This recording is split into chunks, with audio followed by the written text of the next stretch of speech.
welcome to the Juice and the Orange podcast, the place where every person is just a name until you know their story. And today we're so grateful to have Miss Danache Nelson. Danache, how are you doing? What's up, Pastor GP? I am good. How are you? I'm doing all right. I can't complain. We're glad to have you on Juice and the Orange today. So I'm we're going to glad to be dive here. right in into your story. So first of all, would you do us a favor and let us know who is Danache Nelson? Well, Danache is a complex person. I love to give. I'm a giver. I'm about my business. Definitely don't play when it comes to that. I'm about love and peace, man. That's who Danache is. Mm. So, can you tell us, secondly, about your roots? Where are you from? Just tell us a little bit more about you. Well, your girl was born and partially raised in Brooklyn. My father is from Haiti, and my mom is from Guadeloupe.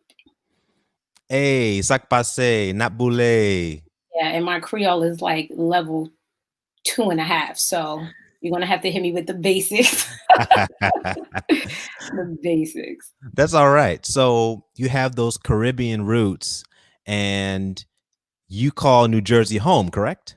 Of course. Born in Brooklyn. I am a Brooklyn girl. No disrespect to Jersey. But long story short, my parents couldn't kind of get it together. So I was like, Jersey one day, Brooklyn the next, Jersey one day, Brooklyn the next. So I call both home, to be honest. Got it. So, BK is home, but now you're in Jersey living it Right. up Permanently. Yep. permanently. Okay. So, can you tell us a little bit about your spiritual journey and how you ended up at the Church of the Oranges? We want to hear about that.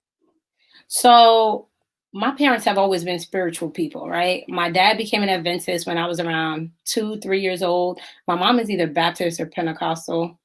Don't get me to lie. But God was always in our house. I always grew up in a church, whether I went to a Catholic church, Baptist, Adventist, whatever. So I didn't officially become an Adventist myself until I got baptized at 14.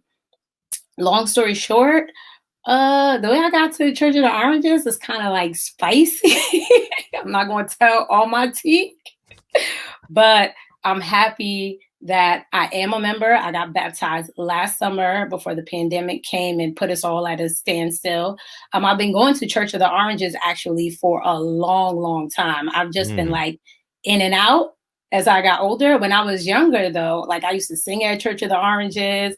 I used to have a lot of relationship with, I don't know if these people even still attend. You know, the church is so big, but now I'm home. Now I'm fellowshipping with people, meeting new members. So it's awesome. awesome. And we see you involved and engaged in different meetings and committees. And so you are a part of the Kodo family, and we're glad that you are. So, can you tell us quickly about some obstacles or some difficulties that you've experienced in your life? Oh, well, life has brought me some major challenges, right? But what I will say from those challenges is my faith kept me going. A relationship, very important. Without my community, I would not have been able to go through any of those obstacles on my own at all. So I'm big on community and I'm big on my faith personally for myself. Thank you for sharing that. So, speaking of community, so a lot of things are happening in our world as it pertains to even our nation, social justice, and recently in Philadelphia, we heard of another young black man who was gunned down by a police officer. What is your take on some of those things happening in our nation? Well, you know I get passionate when it comes to that. I don't like injustice. I'm a big advocate for human rights, gay rights, black rights, disabled rights, children, like people who have no voice. We're all human beings. There should be no oppression, but it's sin.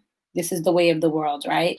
That instance right there with the young man in Philadelphia is just like, unfortunately, right? Every day, every moment, it's like, what else? And we live in an age where we constantly get fed this information. So you have to be like conscious on how much of this you can actually process for your mental health because it's not normal to constantly be exposed to all this trauma. at all. Very true. Very true. It's somewhat been normalized, and we see it so often that sometimes it doesn't hurt as much as it used to because we're just so used to it, which is a bad thing, but it's a sad thing.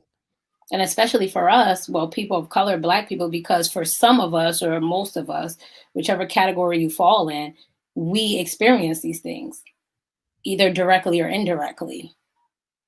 So, but that's another thing. Don't get me started on that tangent. No, that's fine. That's fine. We're glad to know that you have that passion for the community. So 2020 has been a crazy year with lots of difficulties and challenges for many folks. But what advice or encouragement would you give to people who may be on the brink of giving up? I would say it's easier said than done, but try to find a positive outlet for you. Self-care is so important right now for us, especially for our mental health. This is not normal for us. Isolation isn't normal for us. Not being around loved ones. For me personally, I like close contact. I miss my friends dearly, so I FaceTime them all day. I don't even text. I just pop up on you. FaceTime, Zoom, whatever it may be. Journaling is a great way to find a positive outlet. If you can get a therapist, music, whatever it is, try to find a positive outlet because 2020 has literally caused the world to stop. Yeah, we don't even realize how how much this year has impacted our mental health. And I mean, we need to take care of our of ourselves holistically, not just our physical health, but our mental health as well. So if someone is listening to this podcast and you feel like, oh, if I believe in Jesus, then I don't need a counselor, what would you say to that person? Jesus made counselors, so you better get you one. It is what it is. I'm a big believer in my word. I'm a big believer in faith, but I am also a big believer in getting therapy because it is important. And just give it a try. Just give it a try. What's the worst that could happen if you give it a try? Because you may not realize how much of a emotional toll or a mental toll this year alone has brought on your life. Right. So it's nice to have that outside voice, that non biased person to give you the truth about yourself and your state of being. So thank you for stressing the importance of counseling. And believe it or not, there are resources and people who are even at our church who are willing to help you if you are hesitant or scared about counseling. If you think you can't afford it, please reach out to us. We have more resources than you know about to help you on your mental health journey. And I think that's awesome. I love that about Kodo. We're Yes, so diverse, so diverse.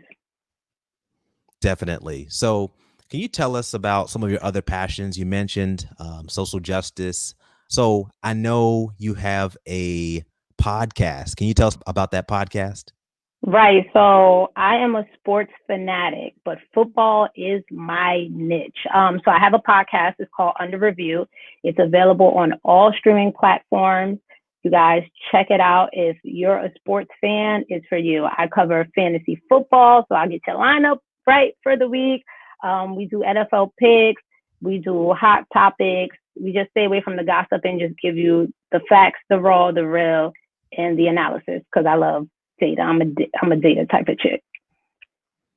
Got it. So you have a sports podcast and you are a football specialist. And so listen, folks, if you are a football fan, please check out the Under Review podcast.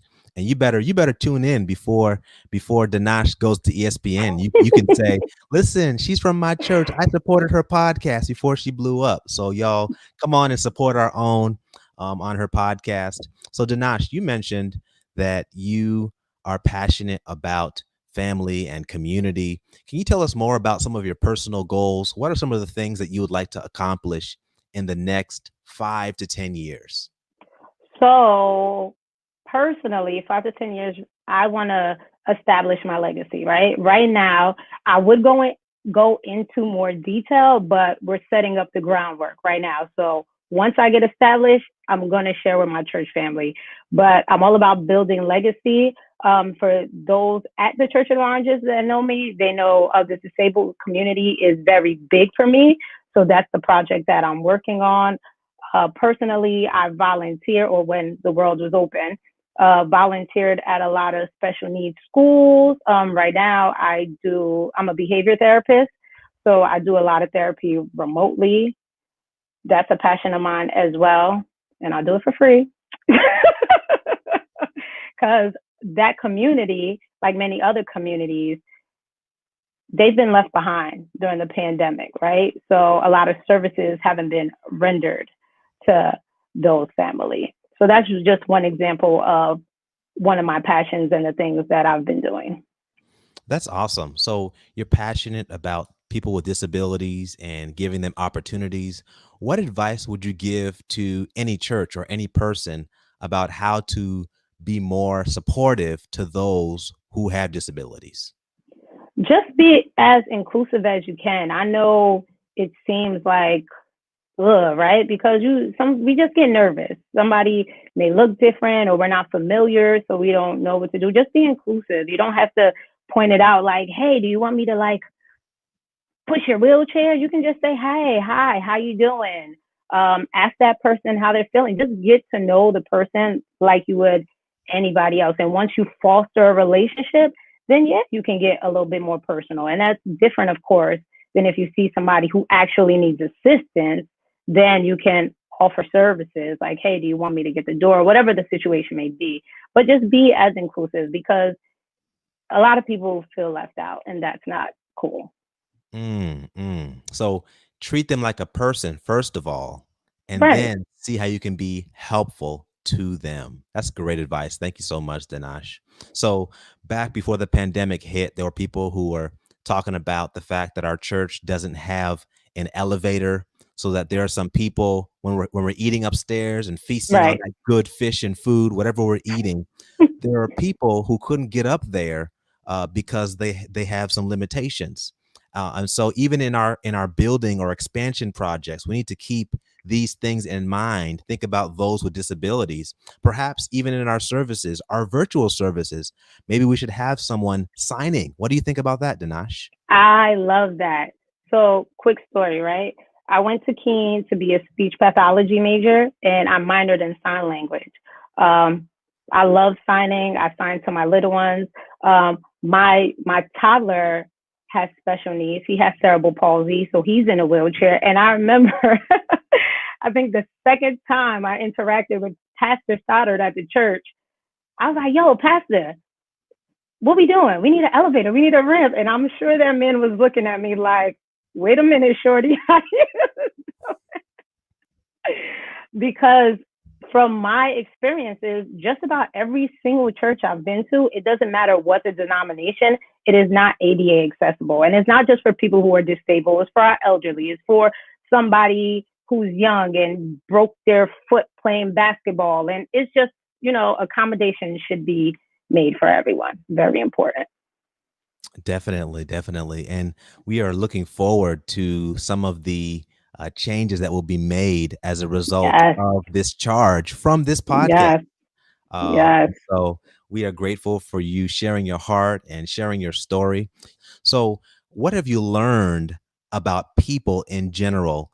And what insights could you additionally give us to help us understand those who may have difficulties in their behavior?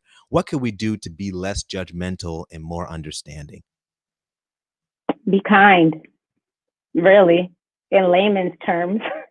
Be kind. A lot of behaviors, positive, negative, there's usually a function for that behavior, right? That's more like on a clinical term, figuring out why the person does something. Maybe they do something for attention base. Maybe they do it to escape. So just be kind, because you never know why somebody is doing what they're doing. Mm, That's mm. the simple answer that I can give you without going into detail and taking you to class. Yeah, yeah, yeah. And just like our motto is for this podcast, every person is just a name until you know their story. So thank you so much for sharing that. So last question before we let you go, Danache. Thank you so much for your time. We want to know, what is one random thing about you that we don't know that you would like to share with us?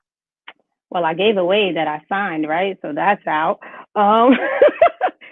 Um, I played piano from the age of 3 to 13, but you put me on the keyboard right now, and I can't play a thing. So I don't know. I always thought that was like kind of weird, and I was Okay. pretty good at it. So if you don't use it, you lose it. Okay. Right. That's a your girl loved to sing. I used to sing So back in my day. okay, so you used to sing, but it doesn't mean that you can't sing anymore, right? Oh no, I could sing. I just don't sing. Got Gotta it. gotta Got it. use these gifts before the Lord taketh. Right. So I need to get back. Give me some time So before I jump in the listen, choir. listen. We will forward your information over to our music minister to get you plugged in Hey, and let me using warm those up. kits. Give me some time. The time is now, Danash. The time is now.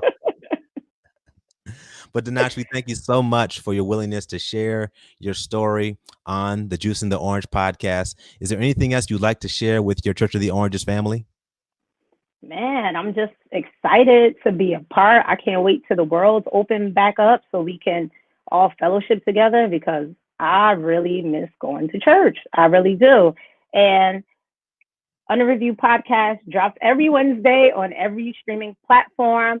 Make sure you guys follow me at MZDANACHE on Instagram and Twitter. And that's it.